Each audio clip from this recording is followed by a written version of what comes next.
I said, it's not going to happen to us. We're going to build the world's most powerful car, and we're going to use rocket technology, rocket propulsion. And so the new car's got 200,000 horsepower with 62,000 pound of thrust. ¿Cuántos fracasos caben dentro de una vida entera? ¿Y cuántos fracasos caben dentro de una obsesión? ¿Qué lleva a alguien a desafiar las leyes de la física con sus propias manos? ¿Qué hace que un hombre pase 30 años construyendo un coche que puede matarlo en 20 segundos? Mientras el mundo dejó atrás la obsesión por la velocidad absoluta y pasó a buscar lujo, confort y tecnología, un hombre decidió ir en la dirección contraria, en el sentido más literal y en la dirección más letal posible. Un hombre en busca de un sueño arriesgado y para el cual nadie está dispuesto a ayudarlo. Un australiano terco con un cohete de 200.000 caballos de potencia y un plan: romper el récord de 1.600 km por hora y ser el primer ser humano en alcanzar esa velocidad con los neumáticos tocando el suelo. Un proyecto grandioso que en la misma medida era insano y mortal, el más extremo jamás creado fuera de laboratorios militares, garajes y circuitos. Esta es la historia del OC Invader 5R y los 1.600 km por hora, la obsesión. La historia del deseo por la velocidad en la Tierra comienza casi al mismo tiempo que la historia del automóvil. 3 años después de que se creara el primer coche, ya había quien intentaba descubrir hasta dónde podía llegar. Era 1898, en Francia, cuando un vehículo eléctrico llamado Jean-Todt Duc recorrió 1 kilómetro lanzado a poco más de 63 kilómetros por hora. Parecía modesto, pero fue la primera vez que el ser humano registró oficialmente el deseo de superar a su propia máquina. Desde entonces, cada generación redefinió lo que significaba ser rápido. A comienzos del siglo XX, motores gigantescos y pilotos todavía más audaces transformaron playas y lagos secos en laboratorios de riesgo. En 1927, el británico Henry Seagrave superó los 300 km por hora con el Sunbeam de 1000 caballos de potencia, un coche impulsado por 2 motores de avión. El nombre era literal: 1000 caballos para empujar al hombre hacia lo que hasta entonces era desconocido. El siguiente hito llegó en 1935, cuando Malcolm Campbell llevó al Bluebird hasta 484 km por hora, consolidando a Inglaterra como la cuna de hombres que no corrían por medallas. La era de los reactores comenzó en los años 60. El estadounidense Craig Breedlove fue el primero en romper la barrera de los 600 km por hora y más tarde superaría los 800 km por hora, conduciendo el Spirit of America, una flecha de metal impulsada por un motor de caza. La carrera por el límite se convirtió en una disputa de ingeniería y el desierto de Bonneville se transformó en el escenario de los intentos humanos por desafiar a la propia física. Pero mientras el mundo miraba hacia Inglaterra, un hombre al otro lado del planeta seguía dibujando, soldando sin parar y soñando con lo imposible. Su nombre es Roscoe McGlashan y su obsesión nació mucho antes de las computadoras y las simulaciones. Roscoe nació en 1950, hijo de un mecánico que mantenía un pequeño taller en las afueras de la ciudad. Desde niño pasaba las tardes desmontando motores de cortadoras de césped y motocicletas viejas, fascinado por la idea de transformar chatarra en movimiento. Nunca estudió ingeniería de forma formal, pero aprendió soldadura, torneado y dinámica por prueba y error. Creció rodeado de polvo, ruido y riesgo. Intentó dominar la velocidad sobre 2 ruedas, sobre 4, con gasolina y con cohetes. Cayó, se quemó, lo perdió todo y volvió a intentarlo. Ahora, en un taller en las afueras de Perth, en Australia, construye con sus propias manos un coche diseñado para romper el sonido y quizá las leyes de la lógica. La máquina tenía un plan simple en teoría: alcanzar 1.600 km por hora, algo que ningún ser humano ha logrado jamás con los neumáticos tocando el suelo. Era el hombre contra el tiempo. Roscoe McGlashan nunca fue ingeniero, ni tampoco heredero de alguna dinastía del automovilismo, como suele ocurrir con personas que cultivan este tipo de obsesiones. Nació en Australia Occidental, en un país alejado de los grandes centros de la ingeniería automotriz, y tal vez por eso mismo desarrolló una relación tan pura con la velocidad. Su laboratorio siempre fue el improviso, la persistencia y la pasión absoluta. En los años 70, mientras el mundo seguía la era dorada de la Fórmula 1, él construía en casa lo que llamó Crazy Horse, una motocicleta equipada con un motor V8 Chevrolet.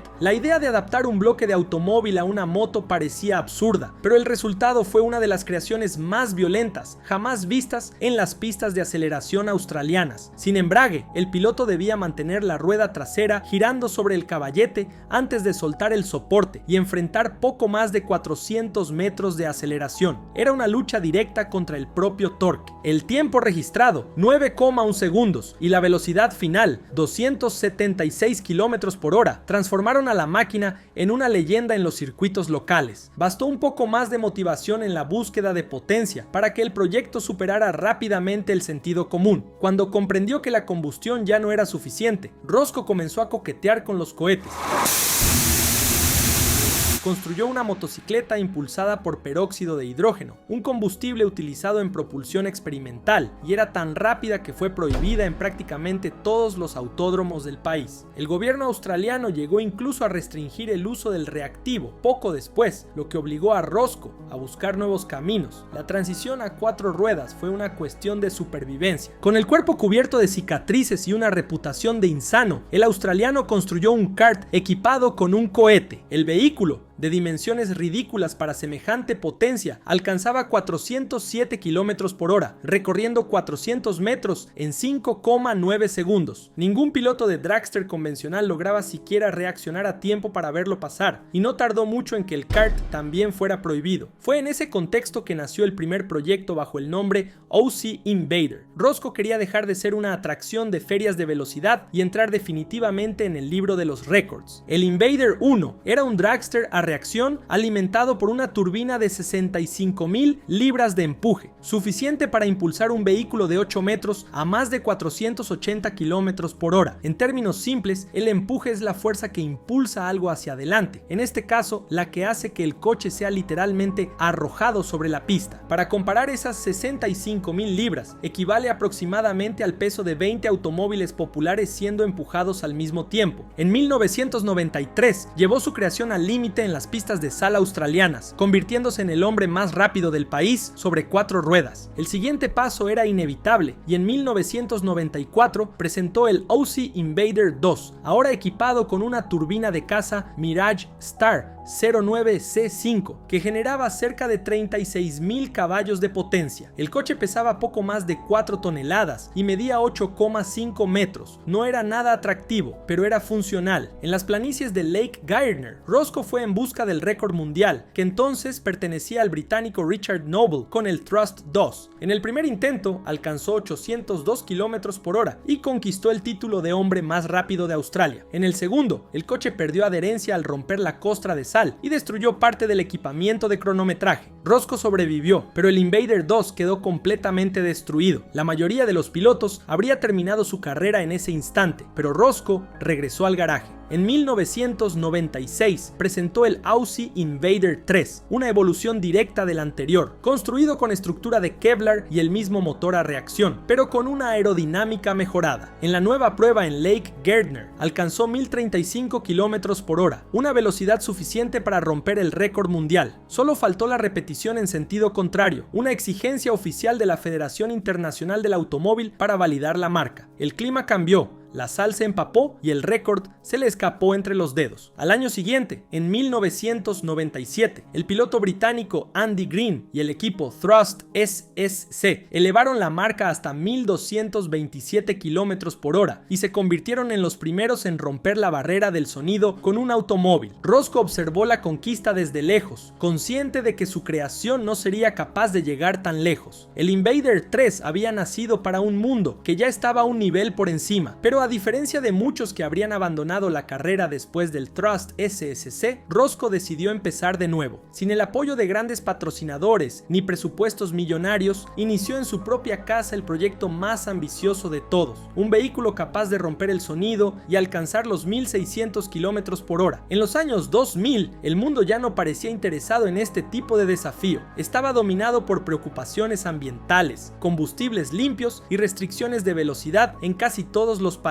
Pero eso solo motivaba aún más al australiano. El Aussie Invader 5R sería el ápice de toda una vida dedicada a intentar lo imposible.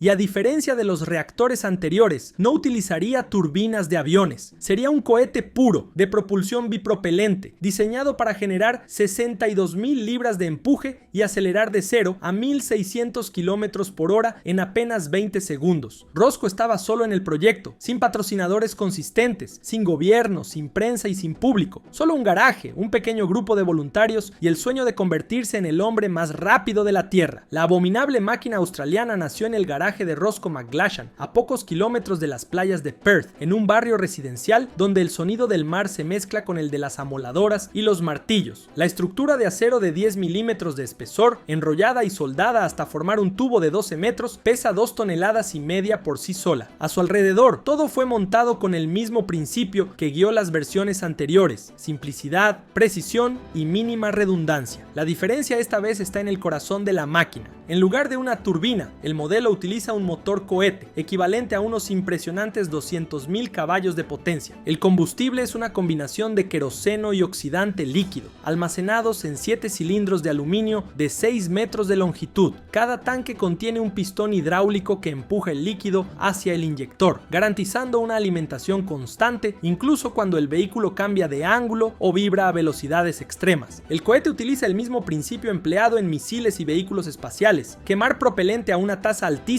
y liberar gases a casi 3000 grados Celsius. Solo que en el caso del Invader, esa energía se canaliza horizontalmente, a pocos centímetros del suelo, y la transición del estado estático al movimiento es brutal, de 0 a 1600 km por hora en 22 segundos. Si el vehículo fuera lanzado en una avenida común, a modo de comparación, alcanzaría el límite de velocidad antes de que el piloto quitara el pie del embrague. Ningún ser humano puede permanecer cerca sin protección auditiva completa. El calor generado en la tobera es suficiente para derretir aluminio en segundos, y por eso el equipo construyó el coche con la lógica de un misil reutilizable. El cuerpo central resiste temperaturas extremas y el escape está hecho de acero tratado con recubrimiento cerámico. La aerodinámica fue diseñada para operar en dos mundos: el subsónico y el supersónico. En velocidades inferiores a 1000 km por hora, el flujo de aire se comporta de manera predecible, pero a medida que el vehículo se aproxima a la velocidad del sonido, el aire deja de moverse como un fluido y pasa a actuar como una pared sólida. Ondas de choque se forman en la parte frontal y reverberan contra el suelo. En los años 70, el estadounidense Stan Barrett estuvo a punto de morir al romper esa barrera con el Budweiser Rocket, cuando el flujo de aire reflejado en el suelo levantó el vehículo por casi 250 metros. Roscoe aprendió de ese episodio y por eso el Invader 5R cuenta con una quilla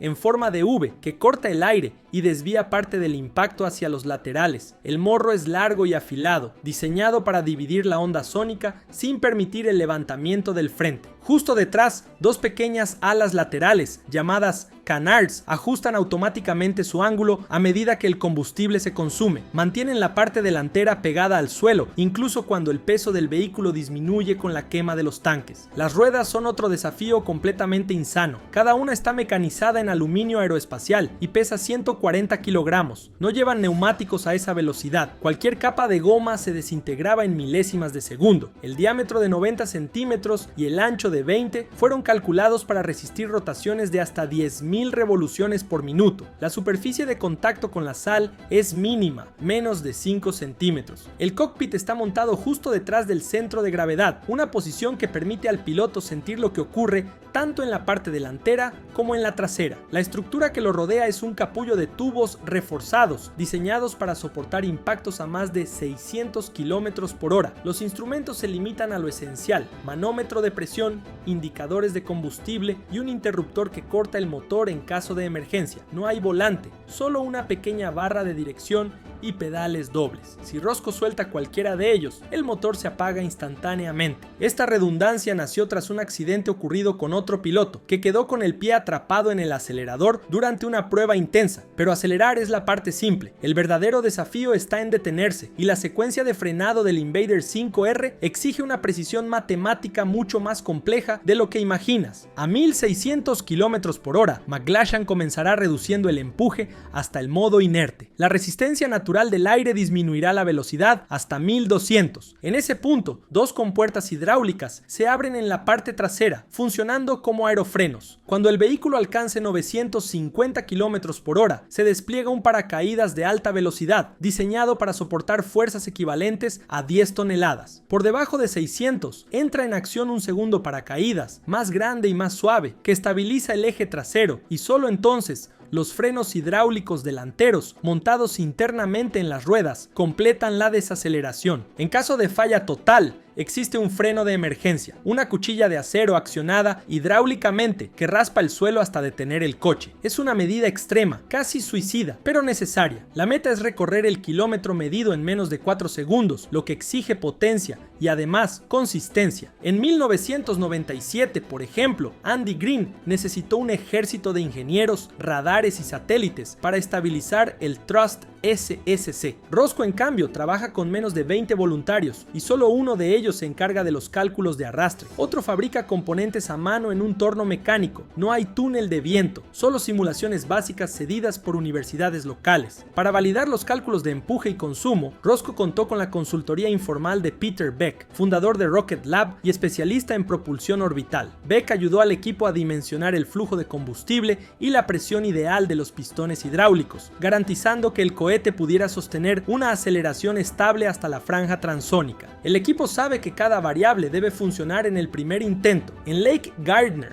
el campo de sal utilizado para las pruebas, se ofrece una superficie casi perfecta, pero traicionera. El suelo parece sólido, pero si la humedad aumenta, se forma una costra frágil capaz de romperse bajo el peso del vehículo, y fue exactamente eso lo que destruyó el Invader 2 allí en 1995. Cualquier oscilación de temperatura o viento puede retrasar el intento durante meses. Durante la aceleración, el cuerpo de McGlashan será sometido a 4,5 G de fuerza, el equivalente a ser empujado por un peso 4 veces superior al de su propio cuerpo. En la desaceleración, la carga negativa puede superar las 5 G. El traje y el asiento están moldeados a medida y el sistema de ventilación inyecta oxígeno presurizado para evitar la pérdida de conciencia. Rosco no pretende transformar el Invader en un producto comercial ni buscar fama en transmisiones globales. Su objetivo es cerrar la carrera que comenzó hace más de un siglo y que se detuvo desde el final de los años 90. Él cree que el récord no pertenece a la tecnología, sino a la obstinación humana, y si logra alcanzar los 1600 km por hora, será el primer hombre en viajar sobre el suelo a una velocidad mayor que la rotación de la Tierra en el Ecuador. Pero hay otro desafío invisible: el tiempo. A los 70 años, McGlashan trabaja todos los días en el taller, ajustando piezas, revisando cálculos y esperando la próxima ventana climática en Lake Gardner. El vehículo está prácticamente listo, solo faltan las pruebas de baja velocidad que deben comenzar antes del intento oficial. En 2025, el proyecto se encuentra con cerca del 95% del montaje concluido. La estructura principal ya fue certificada y el motor pasó por ensayos en banco con empuje total, validando las previsiones de rendimiento. Cuando se accione la ignición, el Invader 5R tendrá 20 segundos para transformar medio siglo de intentos, fracasos y reconstrucciones en una sola línea recta sobre la sala australiana. Ninguna computadora, ningún piloto automático y ningún margen de error, solo la máquina, el hombre y el sonido. La historia de Rosco McGlashan es, ante todo, un estudio sobre la persistencia aplicada a la ingeniería. Cada intento fallido dejó cicatrices físicas y soluciones técnicas. El Invader 2 se desintegró tras atravesar una fisura en la sal a casi 600 millas por hora. El Invader 3 alcanzó 1000 kilómetros por hora, pero perdió el reconocimiento oficial debido al mal clima. Aún así, cada desastre sirvió como laboratorio. A diferencia de proyectos corporativos sostenidos por presupuestos de millones e infraestructura avanzada, el australiano construyó su trayectoria con apoyo limitado y un equipo que cabría dentro de un microbús. Ningún simulador reproduce las condiciones de un vehículo supersónico sobre el suelo, y el resultado es un híbrido entre ciencia y artesanía, un prototipo que parece más artesanal que industrial. Comparado con los británicos del Trust SSC y con el norteamericano Bloodhound LSR, el proyecto australiano es casi rudimentario, pero es precisamente esa simplicidad la que lo hace posible. Sin ataduras corporativas, Rosco puede cambiar un tanque, reposicionar una válvula o rehacer una soldadura en un solo día. Esa flexibilidad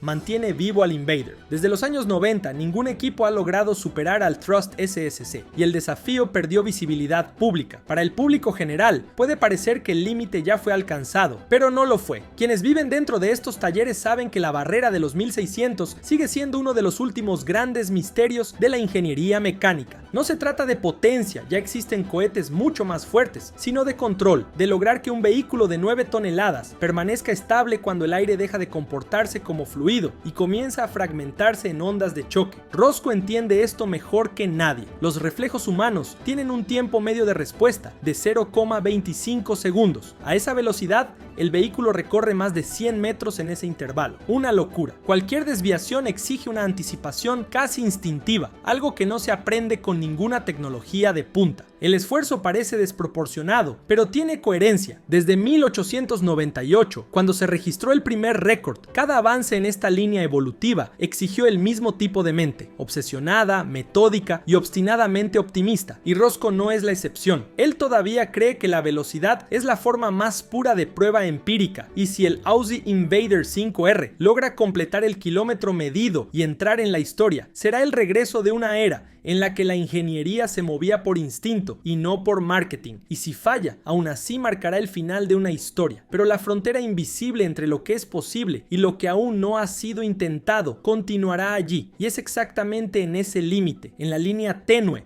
entre la física y el sueño, donde McGlashan decidió clavar su última marca. Pero no fue el único en desafiar esa frontera. En esa misma línea entre el sueño y la locura nació el legendario Viper. En un mundo preocupado por hacer autos más seguros y limpios, un grupo de ingenieros insanos decidió hacer lo contrario y crear un monstruo indomable. Una historia que te cuento en el video que ya comenzó en tu pantalla. Te veo en 5 segundos.